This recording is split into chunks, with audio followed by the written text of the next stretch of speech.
Hey Star Trek Fleet Commanders, today we're going to take a look at the SS Revenant, go through its loop. Yes, it's a little bit complicated, but hopefully by the end of this video, you'll understand it, have a good idea of what you want to tackle and go after. And if you have any questions, as always, you can drop them down in the comment section below. So without further ado, let's get going.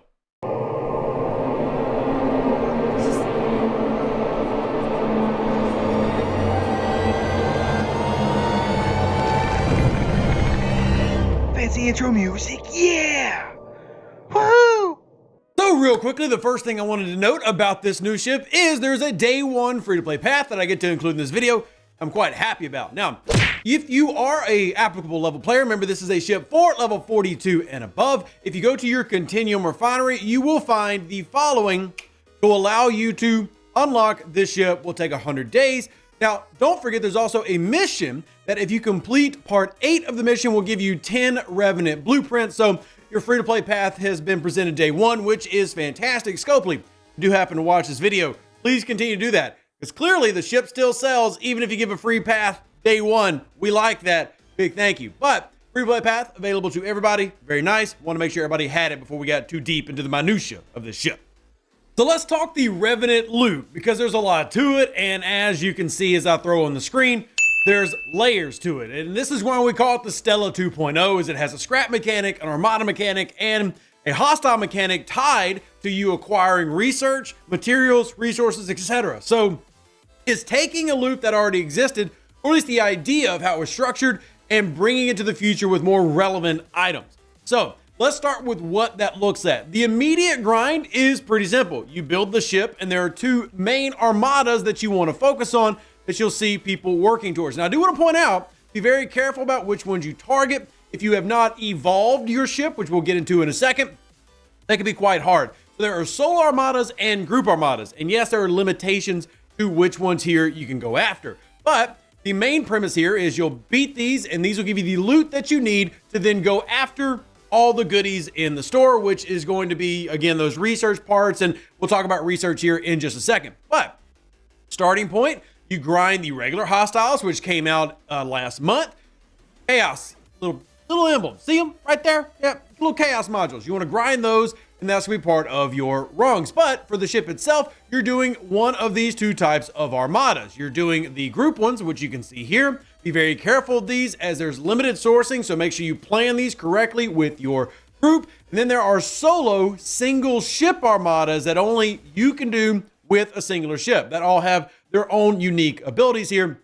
What you see here, second weapon of every round, the Borg 3 fires a cutting beam dealing lethal damage to enemy ships. So yeah, these are quite powerful. And then there's the Q Junior one. 3 ships versus 1 seems like low risk. So again, you're limited to 1 ship on these. So a little bit different. But in terms of the loop, you have a solo armada, 1 ship only, and a group armada. And you want to bring at least 1 Revenant to this, because there are round limits to these armadas. 20 round limit. You're really going to want a Revenant to go ahead and score in here. And that's going to be your main part of the loop. But let's talk evolution.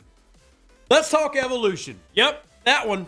Here we're going to go from, well, little ship to actually bigger ship, because that actually changes the appearance, which I think is kind of neat. But beyond an actual graphical change, what are you getting when you evolution?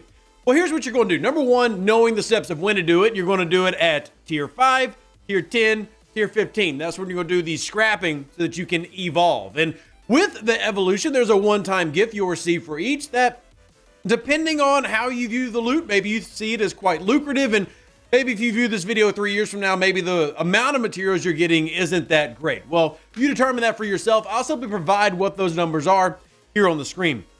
The purpose of evolving is to unlock better abilities for the ship itself, allowing it to attack higher hostiles. So for example, once you make it to Evolution Mark 2, you'll be able to take on the harder armadas. Whereas if you stay at Mark 1 and you try to go against like the 0.2 or the 0.3 armadas, well, just to be honest, you're going to get your hiney smashed, right? It's just not going to work. So you have to follow the progressive path. Even if you're a level, say, 69, but you have a Mark 1 ship, it's not going to fare well against the higher end armada. So this is part of the evolutionary loop, just like in Stellas, where, you know, a baby Stella with low research or low M score is not going to fight the 45 epic.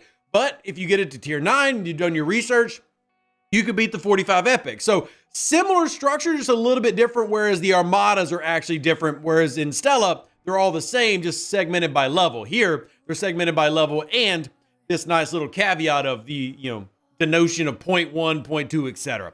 So again, the evolution is to give you more materials, better research, and get you better results in your grinds. And then we can also put on the screen the estimated time to actually go through this process, which can be a little bit. And again, this is a lot of information. The ship has a lot to it. So I'm trying not to overload y'all. We do have a spreadsheet containing all of this information that I'll put here at the bottom of this video. Put it in the comment section so that y'all can all enjoy it together. I find that it's pretty, I don't know, it's nice to have amazing volunteers. So if you're looking for the actual spreadsheet, check the comments. But beyond that, the point of the evolution system, again, you're going to do it at tier 5, tier 10, and then tier 15, so that you can go through all 4 variations of the ship, and it will actually change the appearance of the ship itself. So bear that in mind. And this is your starter, obviously, and then you recall, you can see the big ones. But anyway, moving on to the next. Before we get into the cost of the ship, I wanted to talk about the research and some early points I think that you should focus on to make sure you're getting the most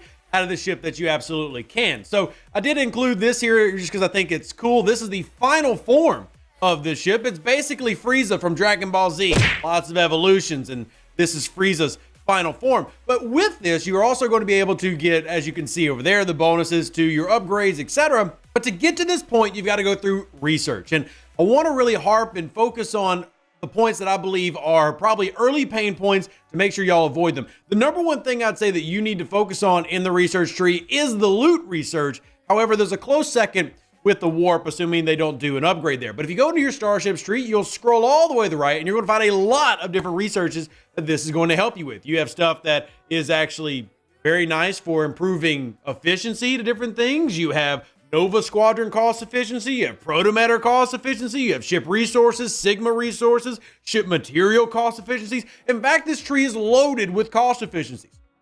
It's good. That makes it easier for you to progress the game and things to be cheaper. But to do that, you need to make sure you're able to handle the hostiles early. So the first thing you should be focusing on as you're doing your collections is this right here, getting the Chaos Theory. Do that once so you can do this.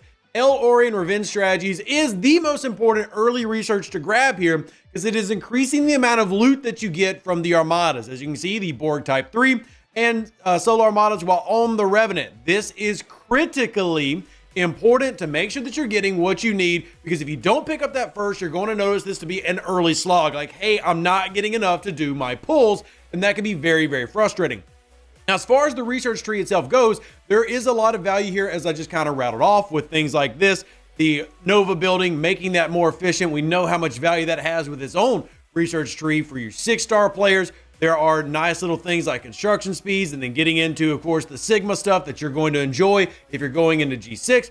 But no matter where you're at as a player, there's good research in here to make the game better. Even the Benevolence of Q, which is a mission.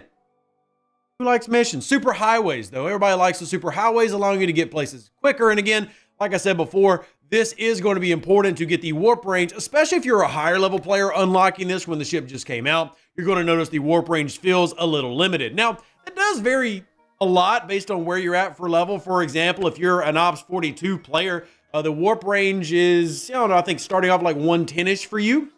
If you're level 51 and you have all the upgrades and you've done all the things, that's like 275, but that's not counting if you have like Fleet Commander Kirk Rush. In fact, we'll just have that on the screen so that you can see it for yourself. But warp range being important, still the main thing that I want you to focus on is getting the loot early. That's going to be critical. Let's talk about the refinery and upgrade costs, and then we'll wrap up this very, very big thing. The ship. It's a lot. The refinery itself is, of course, what will be the main, if not the main way that people say, hey, this thing is awesome and enjoy it.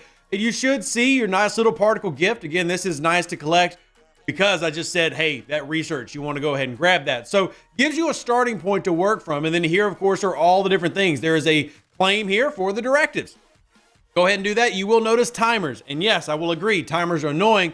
This is why I said it's very important for, as you're starting this process, to go by a method. And that method is, be very careful. Do your researches, get everything set up, and then go after them. So you have the solo directives, and then you have the group directives to run with your team. Remember, there is a max that you can hold from this, but with them having essentially 7-day timers, don't know how many people are going to be hitting the max. But there are good things in here. And I like the preview. The preview is letting you know what's coming in the future. Neat little thing they've added to this refinery.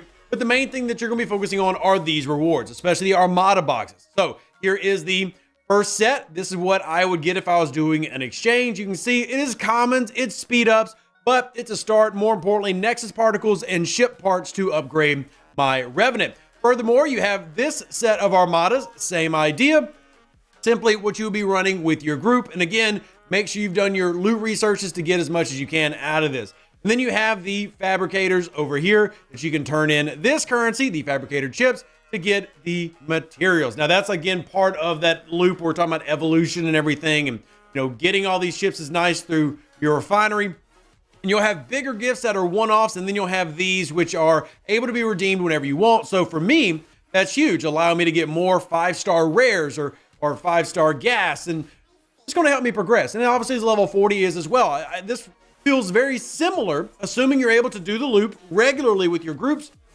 to how the Bajoran refinery pays out a lot of materials. So it can be very beneficial, but I've already noticed early pitfalls being not having some of the research set up. That can be problematic. But the basics of the loop is not too complicated. Once you see it, again, we've got graphics for that here on the screen, and I'll move on to the final piece, the time it takes to do this.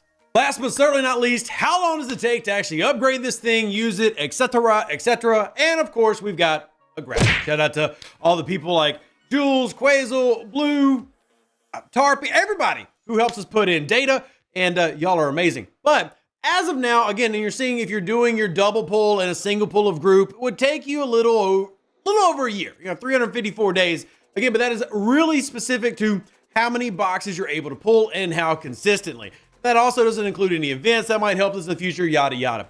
So it definitely seems like a long upgrade and time path. And I'm just letting y'all know ahead of time. And the total cost, we can throw up on the screen for y'all to look at. But I will say the rewards of this loop seem worth it. If you're one of those players looking for, hey, what is the loop that provides me the most? Well, this loop is shooting itself up towards the top based on its mechanic. The drawback? Well, it's a lot. I mean, it's a lot to do and it's a lot to keep up with. And just like the Stella was in the past, it's something that is planned to last you for a long time, whereas other specialty ships have a very limited range. For example, you can unlock the Borg Cube at 28, but you don't really use it or need it until 58 plus, though new events have kind of changed that just a little bit. Or even something like the Voyager, which for the most part, only is super used for about 10 levels before it really tapers off and doesn't get used too much later on in the game. But that can obviously vary player to player. If you have further questions and you need help, again, refer to myself, the sheets, or whatever, and I'm more than happy to help you. I did try to keep this as short and concise as I could, but